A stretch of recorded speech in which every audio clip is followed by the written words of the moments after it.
complex fractions. As the word suggests, complex. Don't get worried about this, it's pretty simple.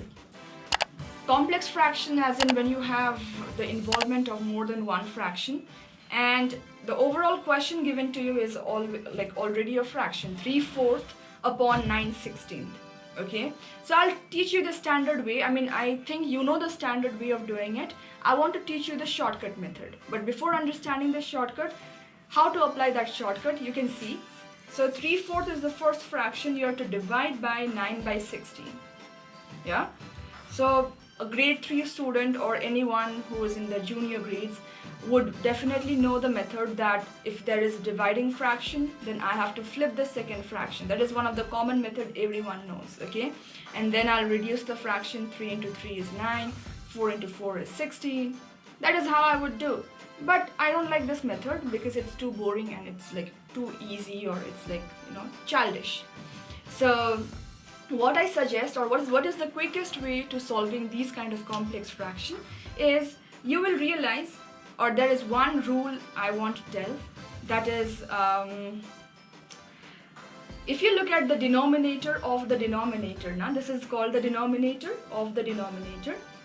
This comes as your numerator. So I just say this to everyone. The denominator of a denominator is a numerator. What does that mean? It means my first fraction is 3/4. You want to bring the denominator of the denominator to the numerator, and 9 continues to remain as the denominator. So the quickest thing you can do is multiply the extremes together. 3 and 16 multiplies together, 4 and 9 multiplies together. So let's say 3 and 16 becomes your numerator, 4 and 9 becomes your denominator.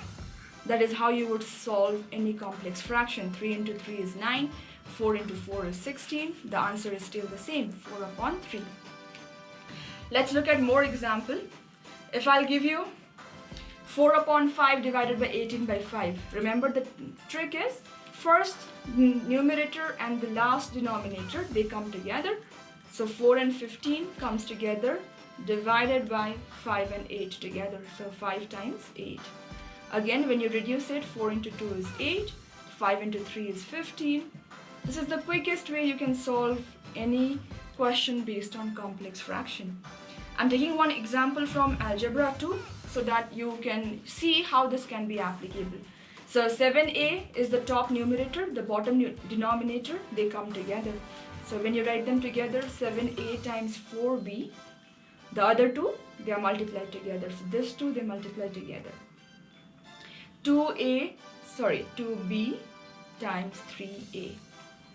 Simplify, 7 4s are 28, ab divided by 6ab. AB cancels out, 28 and 6 both are divisible by 2. 2 into 14 is 28, 2 into 3 is 6, so answer is 14 upon 3. This is the easiest way you can solve any complex fractions without having to worry about converting the second fraction upside down.